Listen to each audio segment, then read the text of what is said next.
So we are back with another episode of the Self-Employed Life podcast, and the good thing about this is that you get the inside scoop on what will be broadcast as a podcast probably several weeks from now. So you get to hear it first right here on YouTube. So with that, let's go ahead and do this. We know the phrase that it's the journey, not the destination. But how often do we really audit our lives to see how well we're doing in all areas of life that lead to really enjoying the journey every day? Carrie Jack is a lifestyle entrepreneur, author, podcast host, professional actor, model, biohacker, eco warrior, martial artist, and humanitarian striving to make a positive impact on this planet. He split time growing up on the beaches of Sarasota, Florida, and in the mountains of Red Lodge, Montana, where he first learned the art of a balanced lifestyle.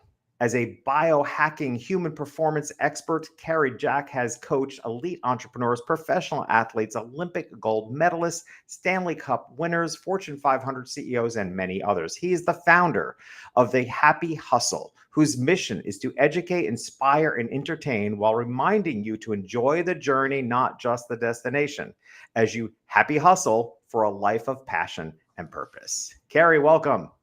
Hey, Jeffrey, thank you so much for having me here. Awesome. Well, I'm excited to have this conversation for many reasons. One, I was looking forward to meeting to you, but I really want to tackle what I think are mixed messages about this idea of hustle, right? Yeah. And on one hand, we can't ignore that building the life you want takes hard work. But on the other hand, hard work and hustle kind of gets a bad rap. I mean, I'm a fan of Shark Tank.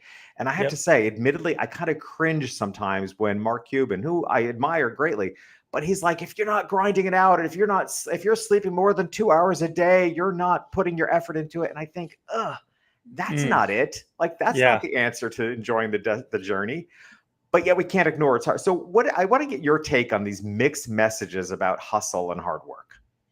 Yeah, well, it's an epidemic in and of itself, like this entrepreneurial burnout culture. And I fell victim to it. That's why I can speak to it directly, and especially the pain that comes with it. I've always been an entrepreneur, growing up, and just like from the lemonade stand business to the lawn care service business to the soccer camp business to, then actually having some legit companies and failing forward. And then I had a tech startup in New York City that was really like on track for this big 5-year exit. It had a lot of the pieces to, what I deem success. Like, and then that's one thing that I always ask everyone to just kind of do some deep work on. What is your version of success? Because if you don't define it, someone else will, and you'll end up ultimately achieving someone else's version. And basically unfulfillment typically follows when you don't define your version of success, and then you succumb to someone else's. So that's kind of what my trajectory was. I was actually grinding my face off, like Mark Cuban says, and like doing the thing, working 100+ hour weeks, getting, around 4 to 5 hours of sleep, 18 months of like really hard work building out this tech company. And we had a lot of success. We had the 7-figure VC funding deals and partnerships with Microsoft and IBM and a bunch of stuff that came with it. But ultimately, I was just so unhappy, Jeffrey. And that's when I realized, like, there's got to be a better way. I was so burnt out. I was so unfulfilled. I literally, was just going through the motions. And I think maybe some people out there listening can relate. And so that's when I just made a hard pivot. I folded my tech company, said no to the funding deals, no to the partnerships, moved to Bangkok, Thailand for about a year. And it was there where I started to really put the happy in my hustle, I say, and started to work more in alignment. And that's kind of when I started this concept of like, achieving this blissful balance, both personally and professionally, and avoiding that entrepreneurial burnout, and then sharing the message of how to do just that with others. Yeah, like I said, I think it's a really mixed message. I think for a while now, I've been kind of leaning on the cringing when I hear the hustle idea because of the negative connotation of that, the people overly grinding it out. I was on a Clubhouse room once, which actually this caused me to completely give up on Clubhouse. Is when there was this guy on there, and he said that if you're making less than $50,000 a month, you shouldn't even own a TV. And I'm thinking to myself, that's just what horrible advice. Like, for Yeah. one, you haven't even you haven't even allowed people to determine whether they want to make $50,000 a month. Maybe they want to make far less. Maybe they want to make far Yeah. more. Who are you to judge? And it certainly doesn't come down to, if you want to be successful, you have to only look at that and never watch TV. It's just, so there's this weird mentality there. But on the other hand, as I said, you can't ignore that it takes hard work. It takes serious effort. So I like the Yeah. idea of the happy hustle. And I hope that you're reframing part of your success will be in reframing, because there seems to be a sense of balance in the idea of it being a happy hustle. You're not ignoring that it takes some hustle, but not to Exactly. burn out along the way. Yeah. Yeah. You nailed it, man. I mean, like for me, and I could only really speak to my journey and those, that I've supported throughout their journey. But this entrepreneurial burnout culture and this grind mentality, it gets glorified. Like people are like, "Oh, I'm working on the weekends." And I'm like, I feel bad for you. I'm like, I'm like, you can work on the weekends if you really want to, if you love what you do. But I would much rather be fly fishing. I would much rather be camping with my wife, or going snowboarding, or horseback ride, or whatever. Like, I just think people get so caught up in this end destination, and they truly forget. And I know it's cliche, but they forget to enjoy the journey and the Yeah. actual joy every single day. And it's just sad. I really, I hope I make it known enough to they actually put it on my tombstone if I do actually have a typical burial. I'm thinking more just put me out in the mountains in ash form. But I wanted to say balance equals happiness. Mm. Like that's something I want to die saying, because like balance truly to me equals happiness. And that is like in all areas of your life, not just one or two. So that's, yeah, I mean, Yeah, we could talk we're on gonna this talk about some all of those. day. Yeah, we're gonna talk about those areas of life in a moment. But you're Yeah. absolutely right. I mean, an interesting finding we discovered recently. I've been circulating an interactive video, and which is a cool technology in itself. But the video allows viewers to actually click and answer questions, and it's kind of startling findings in a way. In that, what we found is that, let's see, I think it was 60% of business owners they felt that the solutions they offered were amazing, far better than average. 70% felt that they were confident that their results that they created for people were superior. And here's the kicker: 72% admit that they're working harder than they want to. Right. So think about the irony of that, right? They know they're really good at what they do. They're creating amazing results for people, and they admit 72% of participants watching this video admit that they are working harder than they want to. There's the lack of balance, if you will. So let's talk about balance a little even further. You mentioned a moment ago about the blissful balance, and you offer a blissful balance audit, which is really cool. So when you dive into somebody else's life, or maybe even looking at your own life, what are you looking for in the blissful balance audit? Yeah. Well, first, I do just want to, you mentioned some statistics. One statistic I just want to just drop, and then we can get into the blissful balance audit. But this was shocking to me. Gallup's State of the Global Workplace. And I know this is the Self-Employed Life podcast, but a lot of people out there are still employees, and Yeah. they showed that 2 out of every 3 employees are actually disengaged with their work, and they're unhappy with what they're doing. So it's like, this isn't just a self-employed problem of being out of balance and unhappy. This is like a global problem, and one that really it didn't have a clear solution. So that's why I really started tackling this problem, which leads us into the audit. In order to grow in any industry, you need to know. You have to have that knowledge base. And so what I just started doing was actually like taking an assessment that I just, custom created on Sunday evenings. And I was like, okay, let me just look at my week in retrospect and actually look at where I was lacking and then where I need to prioritize change accordingly. And so that kind of became the catalyst, will you, for this blissful balancer. I have, it's actually like a whiteboard fridge magnet form. It's also an online, free assessment. Anyone can take it. And essentially it looks at these 10 different alignments. It's basically 10 different areas of life. And that's really what I broke it down. I think, some people are like, oh, there's 5. Some people are like, there's 3. Some people are like, there's 6. If you actually break it down, I think the more depth you go in these different silos of life, the more accurate you can be in your assessment. And that's why I came up with 10. Mm-hmm. And it makes up this acronym, the soul mapping acronym. It's your soul's map to the blissfully balanced promised land. So if you want, and I like to do these on podcasts with the host, Jeffrey, if you want, I can actually put you through the assessment live on the air, and everyone participating, or listening can actually, be an active participant as well. So I don't know if you're feeling froggy. Cool. Let's do it. I love when you're springing this on me, but sure, let's do it. I mean, look, I want everyone to just know you got to give yourself grace. So this is just a first and foremost an assessment of where you're at right now in the last 30 days. We won't go just the last week. We'll go the last 30 days. So what I would recommend everyone out there, if you're driving, maybe don't do this, pause it, and then listen to it later, or, just write down your scores in each of these 10 different areas. This is really important. The rubric 5 is like an A. You're crushing it. You're happy hustling in this particular alignment, this area of life. 1 is like an F. You're failing. You're not, like you're significantly lacking. And then subsequently 2, 3, and 4, you can figure that out. But basically we want to get, a real accurate assessment in the last 30 days. So there's the soul mapping framework. I'm going to ask you a series of questions for each of the 10 alignments. So the first alignment is selfless service. Mm-hmm. Selfless service. As self-employed individuals, oftentimes we can get so caught up in our own personal gain, our growth, and we forget like the true fulfillment, as Tony Robbins talks about. The secret to living is giving. So have you been giving lately? Have you been giving? And I have an acronym, it's GIFT.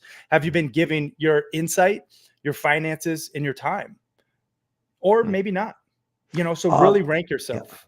Yeah. So ranking on a scale of 1 to 5? 1 to 5. 5 would be like you've been given a lot lately. You've been volunteering, maybe, you have, and you can write it down, and we'll just do a check-in at the halfway point for you, Jeffrey. Yeah. And then at the end, we can culminate all the scores and get an accurate depiction. Cool. I would say probably I've got to go somewhere between a 3 and a 4. So I'm going to say a 3 because I want to look at the lower side. For myself, because I'm not necessarily giving it away that I would like. I donate money on a regular basis, on a consistent basis. Certain organizations, I just sign up for a monthly withdrawal, right? So I certainly give a lot of my insights, but I would like to be more boots on ground and actually be working in a soup kitchen or something, which I haven't. I recently moved too, so I haven't really carved that out. Because it's one thing to just give your money, it's another thing to give your insights, but people also need your time and your labor, which I don't give at the moment. So I'll put myself at a 3 for that. Well, and again, we are our own harshest critics, but it's good to just be honest with yourself. So everyone out there, be honest with yourself, give yourself a ranking. So then the next one is O, optimized health. Optimized health means, have you taken care of your health, physically and emotionally, or maybe not been, shoving crap down the pie hole, right? Like, have you just been, just not exercising or doing things that give you energy? And I have acronyms and happy hustle hacks for each of these in my book. So if you are a lower score, there's a way to actually raise your score. So we won't get into that too deep, the solution, but it's first, let's hope to just raise awareness for everybody. So, where are you at right now? 1 to 5, 5 is you're crushing it. 1 is I would say a 4. I'm very, especially as of late, the last several months, I've been very focused on mental health. I recently moved for that reason. I moved from Miami to Jacksonville to buy a quaint house, and we're installing gardens, and Nice. it's incredibly therapeutic and a mental health for me. And I happen to be on an active pursuit of better physical health. And There you go. again, being in a new area, I've lined up all the doctors. I'm very aggressive about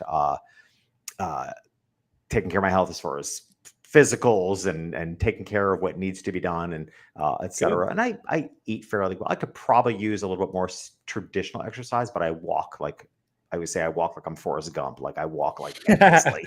So Nice. I get that type of, and I bike a fair amount too. So I'll give myself a 4 for that one. Good. Well, then the next one is unplugged digitally. Unplugged digitally, actually Is there a 0? disconnected. Yeah, I know. This is Yeah. a tough one. So 1. this is why it's important to really segment Yeah. your different areas of life Good down point. to this degree. So we, as entrepreneurs, as self-employed individuals, we use technology, and Mhm. it's an important factor of our business. I get it. But are you becoming addicted to your devices where you cannot not have your Bluetooth headphones in, or not be scrolling on the toilet or whatever? It's like we have reached this level of addiction, and it really affects our happiness and Yeah. our joy in the journey. And it is a problem for a lot of people. So rank where you're at. You unplug digitally, 1 to 5. Are you creating barriers? Are you creating, rules for yourself? Like, this is really important stuff here. Mhm. So just be honest where you're Mhm. at. You said a 1, Well, or I'm going to correct it maybe? with a 2, Okay. because here's why. Because unplugged, I don't know that I'm ever unplugged. That's why I just honed in on that. But where I've made positive changes, and I encourage everyone else to think of, is like, I have no notifications on my phone, because that thing doesn't own me. Like, I Yeah. will check it when I want to check it. So I don't consider myself really ever unplugged, but I don't have it screaming at me. Mm. And I'm pretty strict with the way people can communicate with me through certain ways. My kids can text me. My students of my business institute, we have a different app for that. So what I've done is I've compartmentalized the way I allow people to reach me, which has given me a tremendous amount. Because this way I'll go to, like, emails, the lowest of the totem pole. Like, that's the Mhm. last thing I'm going to give attention to. So if you're anything more important to me in my world, then you're going to have access to me in a different way. And I check these things in order of priority. Good. So in that sense, I'll give myself a 2. I don't think I'm ever unplugged, but I have learned to control it, so I'm running it and it's not running me. Good. Yeah. And that's what's important. And at minimum, I just recommend everyone, like, not use your devices for even just the first 30 minutes of your day and the last 30 minutes of your day. Good Like, if point. you did nothing else from this, like, if you get nothing else from the show today, just like that little bit will make a positive impact on your life. So, Agree with all that. right, L, loving relationships. What's it all for, right? If you don't have the love in your life. And a lot of people who are grinding, quote unquote, with their business, they oftentimes sacrifice their loving relationships with their with their lover, their significant other, with their family, with their friends. Yeah. So rank where you're at and be honest again with your loving relationships. Like, is there abundance of love and passion and joy and pleasure, or is there despair and angst and drama? Rank where you're at, 1 to 5. So I want to say, I think I will say a 5. I was wavering. Like, I want to say 4 because I always like room for improvement. Yeah. But I've got a loving relationship. I part of the reason I moved to Jacksonville is my daughter moved down from Connecticut, so I'm surrounded by who works with me. So I'm surrounded with her every Awesome. day, and it's an Yeah. incredible, and her partner, like, just incredible relationship there. So I'm going to say a 5 because Good. it's been conscious and it's been fulfilling. Amazing. I love it. So now you should have the soul part figured out. Now we're going to get into the mapping part. Okay. So the M stands for mindful spirituality. Mindful spirituality, meaning, do you connect with the higher power? Like, I don't care what religion you are or anything out there. I just care that you have faith in something bigger than yourself. And maybe for you, it could look different than it does for me. And that's okay. But we all have to make that time to connect with the higher power, meditate, pray, do breath work, whatever it is. Rank where you're at in mindful spirituality, 1 to 5. I'm rocking it there. So I'm going to say a 5. I have a very Heck steady yeah, man. practice of meditation, journaling, nature. quiet time. You mentioned earlier, even electronic devices. Like I can appreciate the AirPods. I have them, but I just don't understand. Well, I'd rather hear silence. I'd rather hear nature. Like I just don't walk around with plugs in my ears because I mean, Good. so because it's all part of the spiritual connection to me. So I really very consciously rock that out. Love it. A, abundance financially. Abundance financially. A lot of self-employed and entrepreneurs and even business professionals think this is the most important one, right? Yeah. But it's not. They're all equally important, and I'll get to that later. But you have to make money, right? We all need money to survive and thrive, and it's an important factor, right? So ask yourself, are you abundant, and do you have a system to save and invest and spend wisely, or maybe not so much? Where are you at with your abundant financially, 1 to 5? Yep. I'll say a 4. Again, there's room to improve. For sure. I'm at a stage in my life that I need far less than I used to because my kids are raised out of the house. I've downsized comparatively speaking, as far as size of home. So it's an abundant and comfortable and pleasant place to be. So I'll say a 4. Yeah. P, personal development. Again, you're either growing and evolving or you're shrinking and dissolving, right? Those are the two factors, or the two options. And, I think this one, a lot of our audience is probably pretty high because, we're employed. Especially this audience. Yeah, that's what I mean. Like, I can imagine this audience is crushing it here, but rank where you're at 1 to 5 in personal development. Yeah, absolutely 5. It's a never ending growth. Yeah. Yep. The second P, passionate hobbies. Now, this is one that I would bet that most people out there are lacking in because, again, we're type A driven high performers. And oftentimes what goes first is our passionate hobbies, the things that we love to do. And we give to our family, to our friends, to our clients, to our businesses, but not to ourselves. And that's why it's so important to have fun and like schedule it regularly. So passionate hobbies, how often are you actually doing fun things that maybe you even have to pay for that are not work related? That's the real question. I'm going to be a little self-critical on that one and maybe go with 3. Okay. Because my hobbies, like I love to read, but it's my brain is never off when I'm reading, right? So it's kind of like probably not as much of a hobby. I do make sure I get walks on the beach and everything, but yeah, I've thought about it. Like it's not like I do woodworking or like you mentioned fly fishing, like which I think are wonderful hobbies. So I'm gonna have to give myself a 3 on that one. Yeah, and again, like this isn't just good for your spirit. It's actually provides neurogenesis within the brain to connect these new neurons when you are learning new skills that can be applicable for your business. So there is benefits for your business, but it's also really good for your soul. Yeah. All right. Impactful work. Are you infusing? I know they're cliche, but that's your a passion 5 for me. Yeah. Okay. Yeah. Impactful work. Where you at? Yeah. 5. And then N, nature connection. Really getting outside, connecting to our beautiful planet, and also protecting it, being a conscious consumer. I have another business in the eco realm that's fighting the plastic pollution epidemic with my brother. And this is something that I'm very passionate about, protecting our planet. And it's not just, are you getting outside in nature? It's also, are you being a part of the solution and being that conscious consumer, supporting B corporations, people with sustainable supply chains. Like this is a factor. And nature connection, where you at?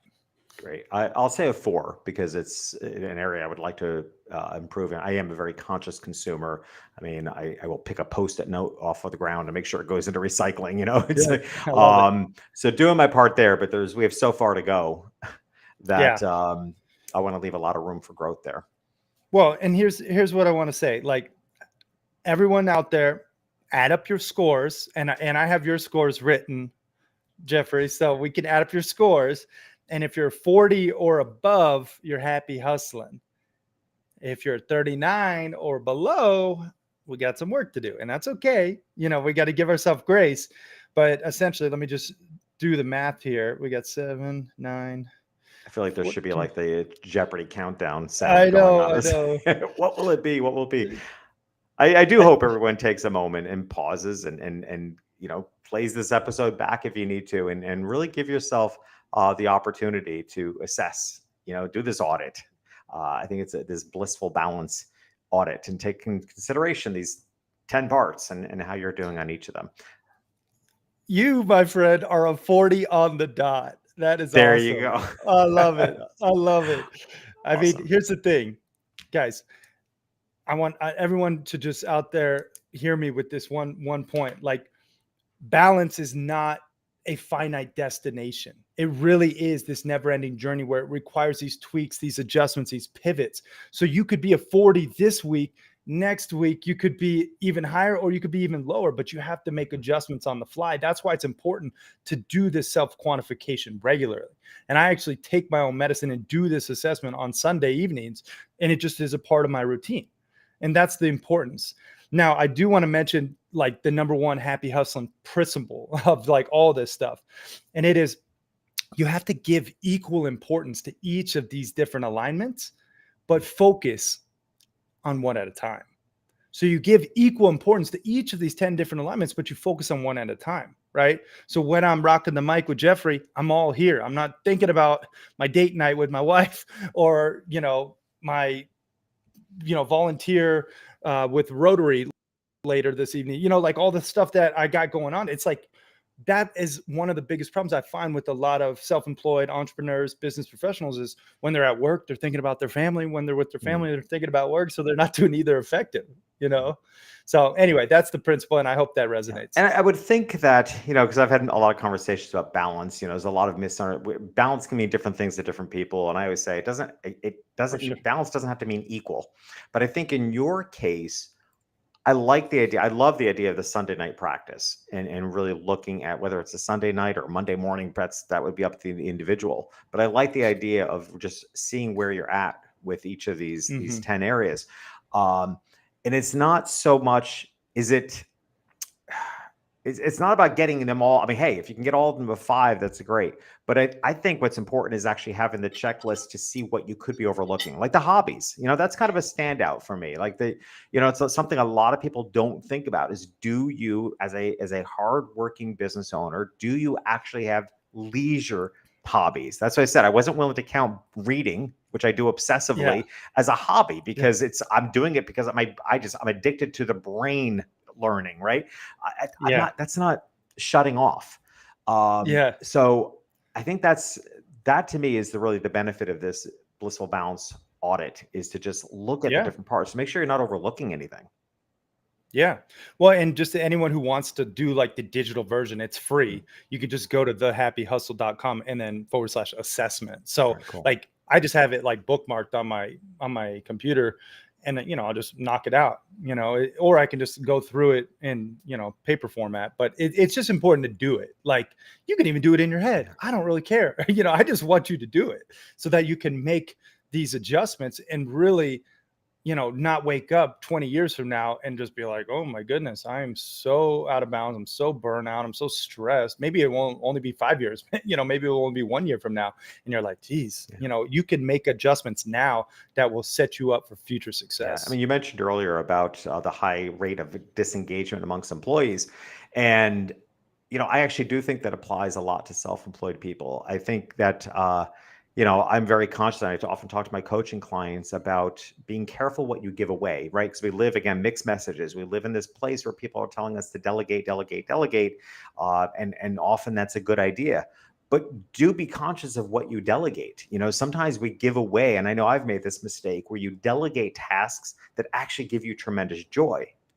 But it may seem like a practical business move to delegate that task, but be careful not to give away things that give you joy, that might be, beneath your position in the company, but actually you enjoy getting your hands dirty, or you like, you like that role. So I think be careful, because I do think it's worthy of considering, even when you're running your own business and it's your of your own creation, it's worth considering, do you like what you have? I do worry about people that are building a business, particularly following old modalities and old ideas, and wonder, do people end up at the destination they set out for and then actually question, is this what I wanted? Am I happy with it? Yeah. Yes, I think it I applies. think that happens all the time. Yeah. I mean, people, they don't have a crystal clear target. I'm a bow hunter. If I don't have a clear target with my bow and Mhm. arrow, I'm going to miss every time. But yet in business, we just get started winging it and we're like, "Oh, here's an offer, and let me service this offer now and then let me just keep doing it, but without a clear trajectory or a target of where we're actually headed." Mhm. And so I think it's just imperative to get crystal clarity first and foremost on where you would like to go. What again is a perfect day in your life look like? I don't know if you've ever done that exercise, but if you can really write out what a perfect day looks like, and then you can reverse engineer how to get there. Yeah. That is something that I really practice and preach, is just reverse engineering that actual clear target and destination. And then one other thing you mentioned, outsourcing the tasks and actually some of those things that give you energy. I write down on a post-it my key three every day. And these are my NVTs, my most valuable tasks. And these are things that give me energy, and they're things that uniquely I can only do. And this is something I recommend for everyone to do. Like, if you only did these three things today, it'd be a win. The Mhm. frame that you should do when you write out your key three. And for me, it's been a game changer because we can get so inundated with all these different to-do lists and all the things. But if you can just focus on your most valuable tasks and just knock those three out, you'll be happy hustling. I'm also curious about what you refer to as the three pillars you live by, which are consistent persistency, the law of attraction, and positive energy. Positive energy is pretty obvious. Um, I'm curious about, I always say that if I had two more kids, I have three. If I had two more kids, I would have named them persistence and resilience, because that's kind of what it Love it. takes. Yeah. And so I get that part. I'm going to talk to you a little bit about the law of attraction, which again, we're talking a little about mixed messages. What's your belief, and how actually do you execute that in your life? Like, how does the law of attraction in a practical way really show up for you?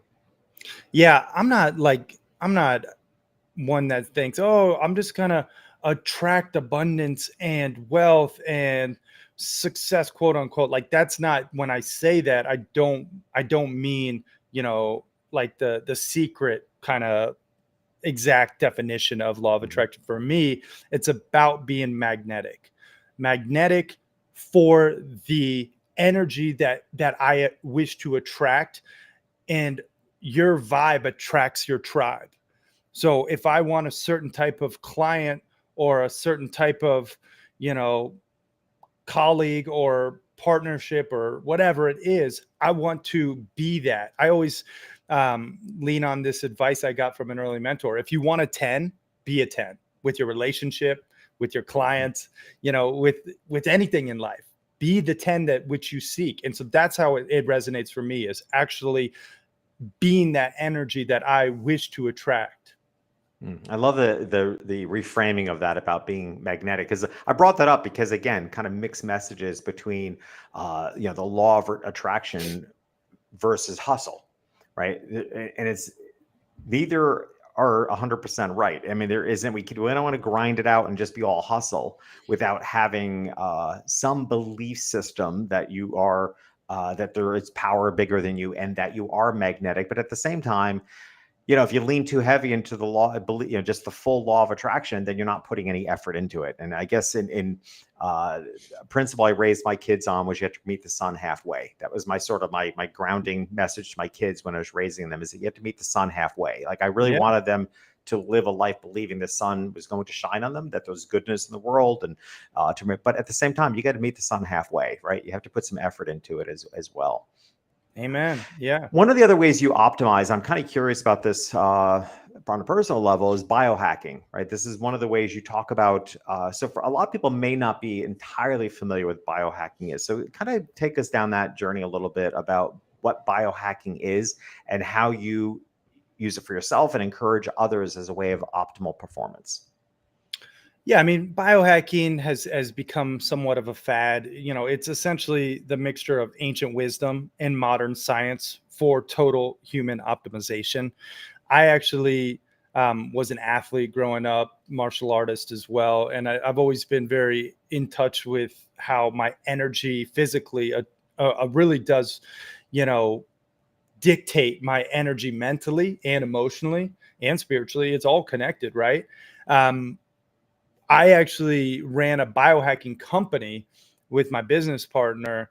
We were really early before all of the ice bath craze and all the stem cell science and all this stuff. We had a top rated podcast. We had a 7-figure business. We did like 60,000 copies of our book through a free plus shipping funnel. You know, like we were really millions of views, and we built out these, again, assessments on quantifying some of the things that hold us back, environmental genetic mismatches, vitamin and mineral deficiencies, and the toxins. And this assessment then revealed where there's areas of optimization, as well as blood work and all this other, different measures. You have to really do that testing. We always used to say, test, don't guess. So, maybe a supplement for Jeffrey is working great, but it doesn't necessarily work for Carrie because we have different blood work results, so it's like, that's where something I really hope everyone, tests where they're at and their levels and where they're maybe lacking, and then make changes based on the data. But for us, we were working with, these really prominent entrepreneurs, Fortune 100 CEOs, legit Olympic gold medal athletes, like people who were crushing it. And we were building out their morning routine, night routine, supplement protocols, nutrition plans, exercise routines, all the things. And it just was eye-opening for me to like see behind the curtain of these top 1% performers and what I like, and I take what works for me, what doesn't, and like kind of, it was really cool. And I still apply it. Now I was raised very holistically. My mom is a chiropractor by trade, and she also studied functional medicine and nutrition. So like we were raised very holistic, and I believe truly in the less is more approach, Jeffrey. And I think a lot of people can get caught up with all these wearable devices and some of the data that they get, which like I'll give you an example without going too deep in the weeds, but there was a client who had an Oura ring, that tracks your sleep. He had a poor sleep score the morning, and we got on a coaching call with him, and he was like, "Oh, I'm going to have a terrible day." I was like, well, you are because you just said you are, not because your little ring said you are. It's like that subconscious brain is telling us our messaging and what to think and how to act. So it's like, again, I think with the biohacking craze, people are taking it a little bit too far. And I do believe less is more oftentimes, but that's what when we talk about, biohacking, it's just the pursuit of human optimization in both mind, body, and spirit. Yeah, and I like the individual approach of it, right? As you said, Yeah. it's really, which I think is so important, particularly for self-employed business owners, whether it's really knowing your circadian rhythm. I mean, we don't have to buy into, thankfully, it's largely why we become self-employed, because we don't have to buy into somebody else's demands if we don't choose to, and we can choose to work the hours that we feel we can be at our best. We can honor our own rhythms of energy and devote more effort into the times when we net our peak energy, which are different for different individuals.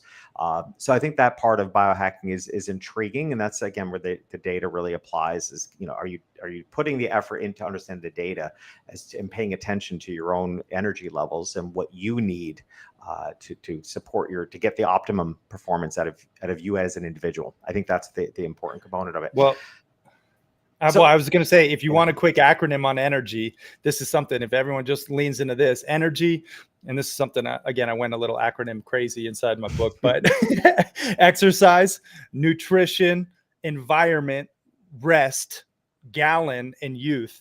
Like, it's pretty self-explanatory. Drink a gallon of water, and there's a lot of anti-aging protocols. But even if you just focus on those 5 pillars, it'll be a game changer. Or, 6 pillars. Like those 6 different pillars of biohacking or optimizing your health.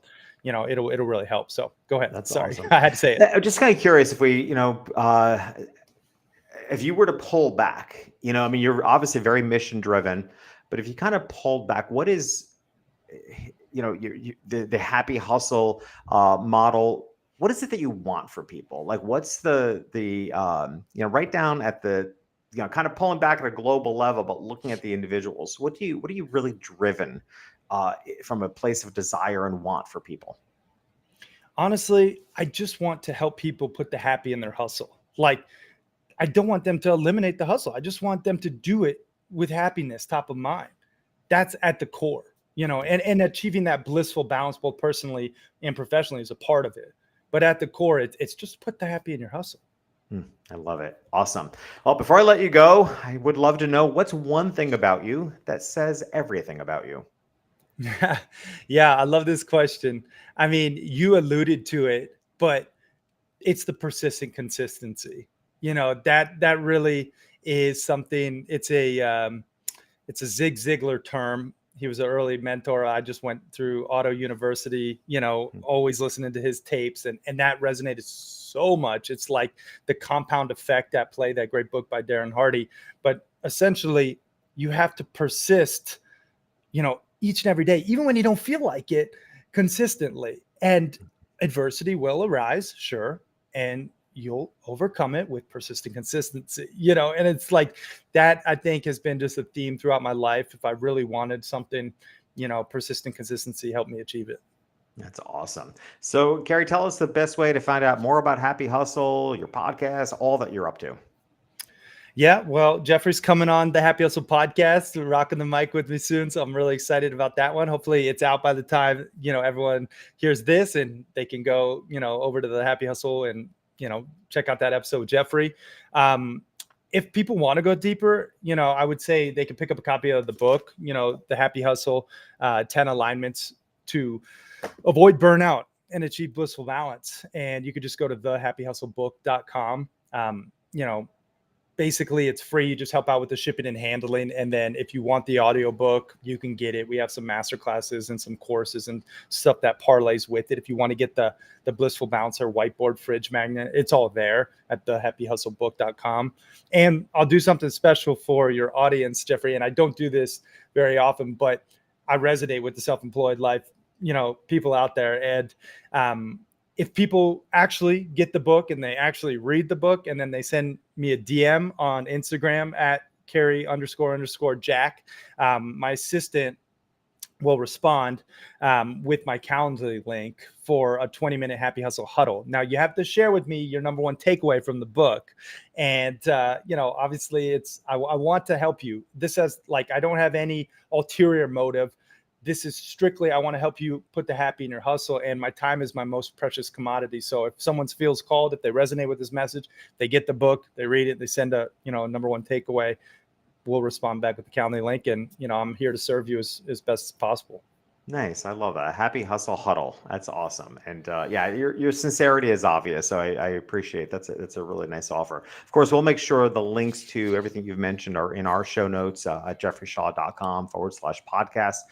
So if you're busy driving or what have you, you can always go back to the show notes and get the links to all this. But Cary, thank you for not just the work you're doing, but thank you for being here with us. Thank you so much for having me. Peace and love, everyone. Thank you. Remember, you might be in business for yourself, but you are not in business by yourself. Be your best self, be proud, and keep changing the world.